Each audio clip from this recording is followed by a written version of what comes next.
Ano, Kaz? Okay ka na ba? No more contractions? Pakiramdaman mo, sabihan mo ako, ah. Okay na ako, Kaz. Promise, huwag ka nang mag-alala.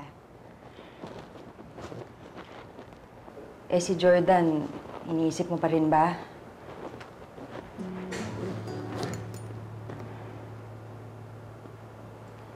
Eh, Kaz, ano na kayang nangyari dun sa anak niya? Kahit naman kaaway ko si Shaira, wala namang kinalaman yung bata. Tama naman. Anak pa rin yun ni Jordan. Gusto ko lang naman malaman kung ano na yung lagay niya.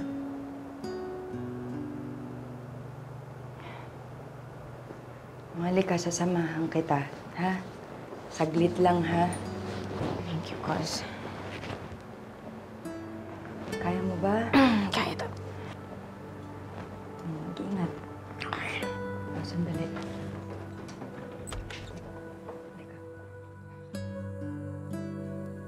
The baby is suffering from respiratory distress syndrome. Common ito sa mga pinapanganak na premature. Nahihirapang huminga ang bata. Dok, please do everything to save our baby. Ginagawa naman namin lahat. Pero tatapatin ko na kayo.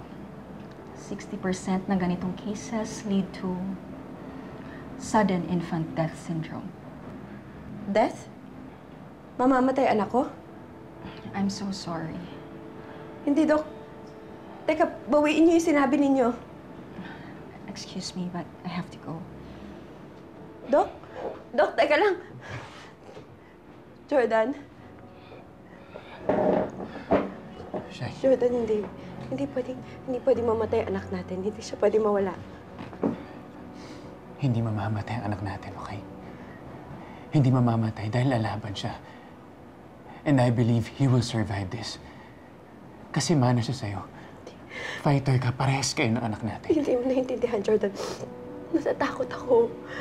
Natatakot ako. Sa tanang buhay ko ngayon ako natakot ng ganito, Jordan. I know. Kasi isa ka ng nanay. Hindi ko to kaya. Hindi ko to kaya mag-isa. Huwag mo akong iwan, please. Please promise me, huwag mo ko iwan. Hindi kita iiwan. Hindi kita iiwan. Pag may nangyaring masama sa anak natin, promise mo sa akin na hindi mo na ako pababayaan, hindi mo ako i-abandon na. Shaira, nandito lang ako, ha? Hindi ko kayo pababayaan ang anak natin. Hindi ko kayo pababayaan. Jordan, mahal na mahal ko yung baby natin. Hindi ko kaya mawala siya. I know. Hindi ko kaya, Jordan. I know.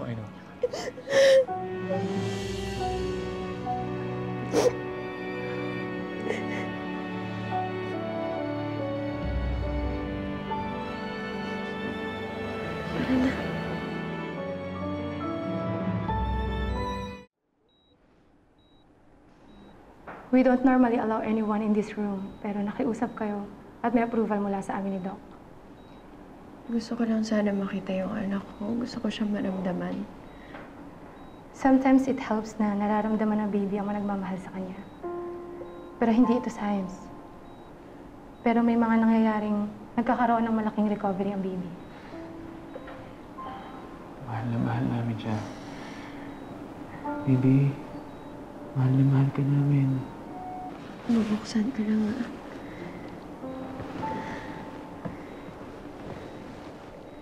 Anak, sana maramdaman mo kami.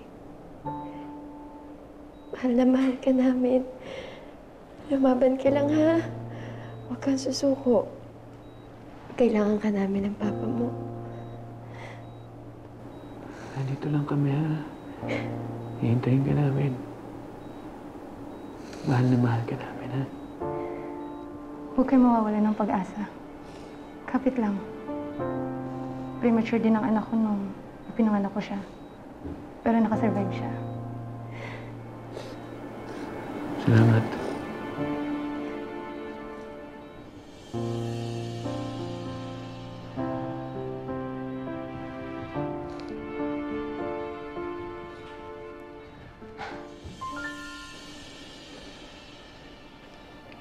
Tol, Nagpaalam ako sa pwede niya. Gusto ko rin sana makatulong. Pwede ko po ba malaman paano kayo related sa baby? Uncle niya ako. Pwede ko ba siyang mahawakan din? We only allowed 2 people here. Nurse naman, please. Mahal ko din naman yung bata. Kahit naman hindi galing yan sa akin, gusto ko rin sanang iparamdam sa kanyang mahal ko siya. Payagan niyo na yung kapatid ko. Ako na lang yung lalabas.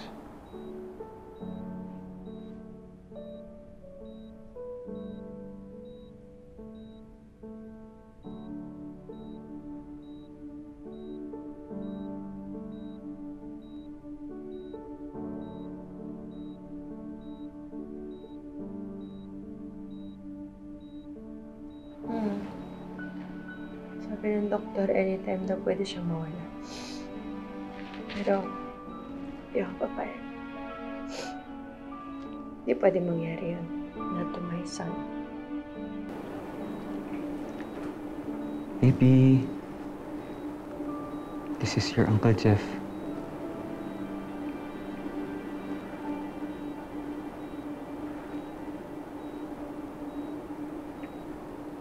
Kahit naman hindi ka galing sa akin, parte pa rin ako ng buhay mo. Pamangkin kita, kaya mamahalin kita na parang tunay kong anak. Ang dami-dami namin nagmamahal sa'yo. Kaya huwag pa sana kaming iwan, ha? Stay strong. Be brave. The baby is smiling. That's a good sign. Oh, gagaling siya? Kakayanin niya? Malaki ang possibility. Lalo na't pa nagtuloy-tuloy ito. Kaya magdasal na tayo.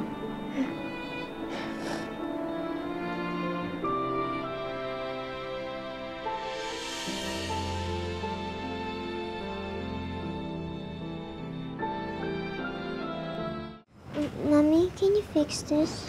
Of course, anak. Kayang-kaya ko tong ayusin. Didikitan ko lang to ng tape, okay? Sana all ganito kadaling maayos.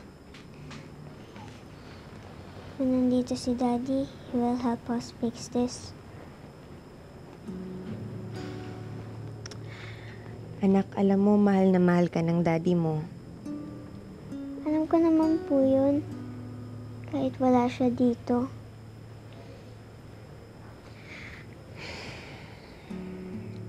Alam mo, kahit anong mangyari sa mundong to, anak,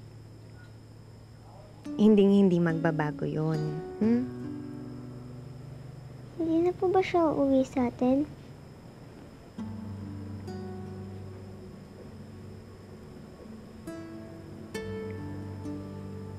Mommy, Balang araw, anak, maiintindihan mo rin ang lahat. Pero sa ngayon, may mga bagay lang na kailangan mangyari. Para di na tayo mahirapan lahat. whatever it is, Mommy, I understand po. I trust you po. Oh, I love you. Love you din po, Mommy. Taan ka na po. It's okay, anak.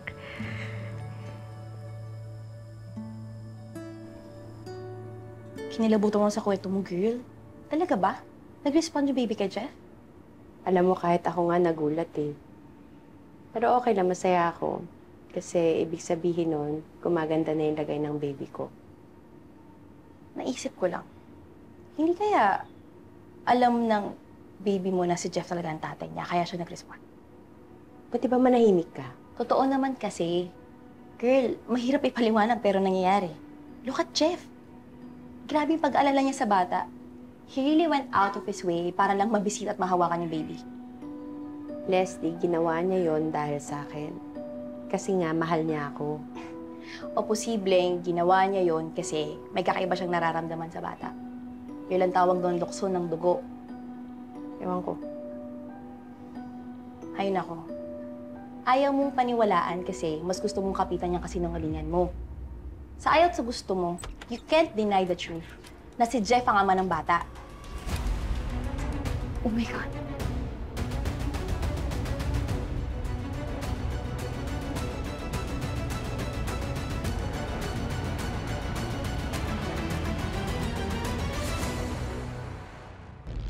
Magkapatid kayo ni Shaira.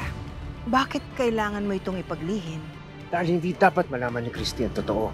Anong dahilan? Bakit ayaw mong malaman ni Christy na magkapatid kayo ni Shaira? Jordan, hindi na natin mababago ang sitwasyon. Parang hanggang dito na lang talaga.